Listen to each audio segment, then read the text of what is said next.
السلام علیکم ورحمۃ اللہ تعالی وبرکاتہ۔ محترم ناظرین، سورہ کوثر کا ایک بہت ہی مجرب وظیفہ اور بہت ہی مجرب عمل ہے۔ خاص طور سے جب افطاری کا وقت قریب ہو تو اس وقت سورہ کوثر کو پڑھنے کے بعد جو دعا بھی کی جائے گی انشاءاللہ تبارک و تعالی وہ قبول ہوگی۔ اور کوئی زیادہ بڑا وظیفہ نہیں ہے، کوئی زیادہ آپ کو محنت اور مشقت کرنے کی ضرورت نہیں ہے۔ ہر مشکل سے مشکل تر مسئلہ سورہ کوثر کی اس وظیفے، اس عمل کی برکت سے آسان ہوتا ہوا نظر آتا ہے۔ یوں تو ہر انسان کی زندگی میں کچھ نہ کچھ دقتیں، پریشانیاں، مشکلات ضرور ہوا کرتی ہیں۔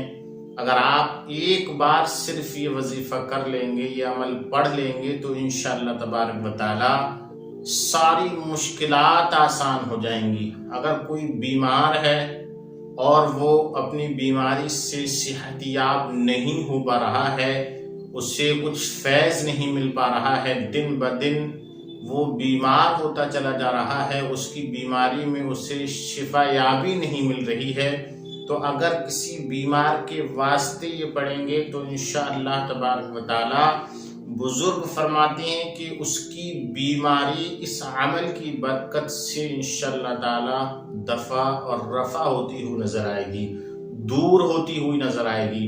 اس قدر اس میں برکت رکھی گئی ہے۔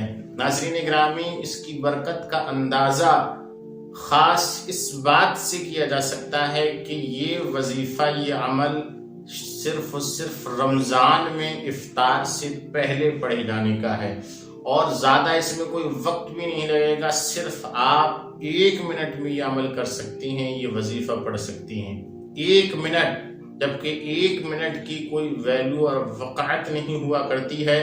اگر آپ نے اس سے صحیح طریقے سے حروف کی صحیح ادائیگی کے ساتھ سورہ کوثر کو پڑھا تو انشاءاللہ تعالی آپ جس مقصد کے لیے بھی یہ عمل پڑھیں گے، وظیفہ کریں گے، مقصد آپ کا پورا ہوتا ہوا نظر آئے گا۔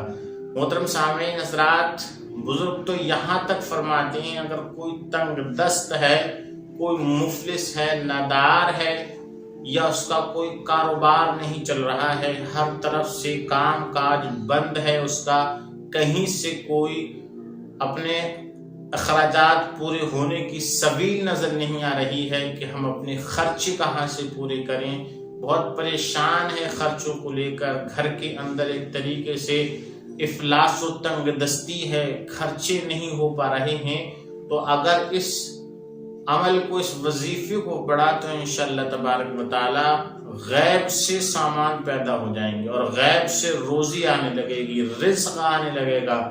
اس طریقے سے رزق آئے گا، اس طریقے سے رزق آئے گا کہ وہم و گمان میں بھی نہیں آ سکتا کہ یہ ہمارے کام کہاں سے بن گئے، ہمارا کاروبار کیسے صحیح ہو گیا، اور یہ اللہ رب العزت کی عطا کہاں سے کیسے ہو گئی۔ اس چیز کا اندازہ لگانا مشکل ہو جائے گا۔ بزرگوں نے اس عمل، اس وظیفے کے لیے خاص ماہ رمضان کے مہینے کا انتخاب فرمایا ہے، اور وہ ساعت جو وقت افطار کی ساعتیں ہوا کرتی ہیں، یقیناً وہ ساعتیں تو وہ ہیں کہ حدیث میں ہے کہ اس وقت اگر روزے دار جو بھی دعا اللہ سے کرتا ہے تو اس کی رد نہیں کی جاتی ہے۔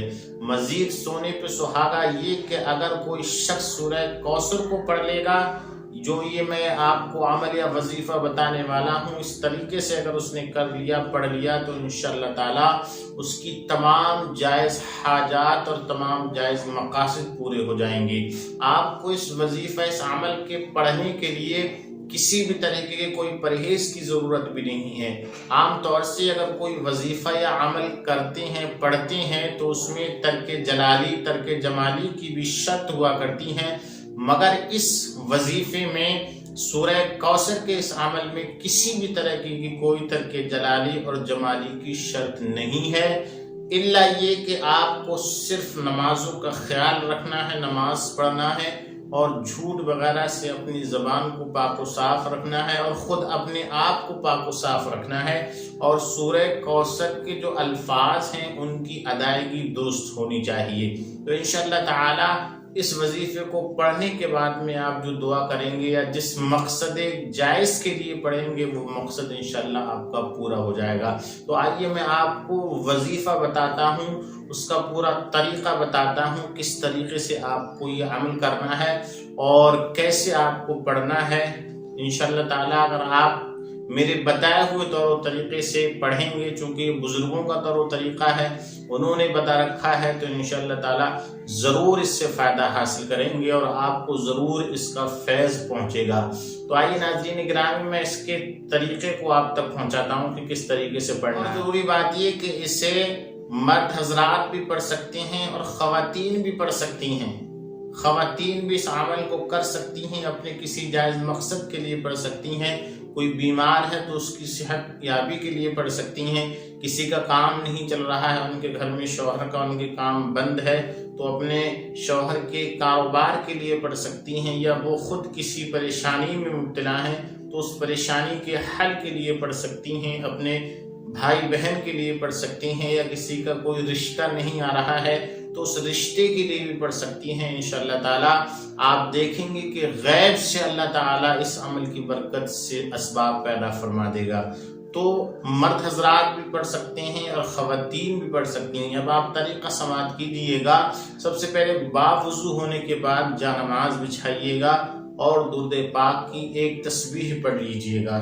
درود پاک، درود ابراہیم پڑھ لیں، یا اگر وہ آپ کو یاد نہیں ہے تو جو بھی درود شریف آپ کو یاد ہے اس کی ایک تسبیح پڑھنے کے بعد سورہ کوثر کو آپ نے 13 مرتبہ پڑھنا ہے۔ کتنی مرتبہ پڑھنا ہے؟ 13 بار پڑھنا ہے، اور اس کے بعد یا فتاحو یا فتاحو آپ کو 11 بار پڑھنا ہے، اور یا مسبب الاسباب آپ کو 11 بار پڑھنا ہے، اور پھر اس کے بعد میں 3، 5 یا 7 بار درود شریف پڑھیے گا۔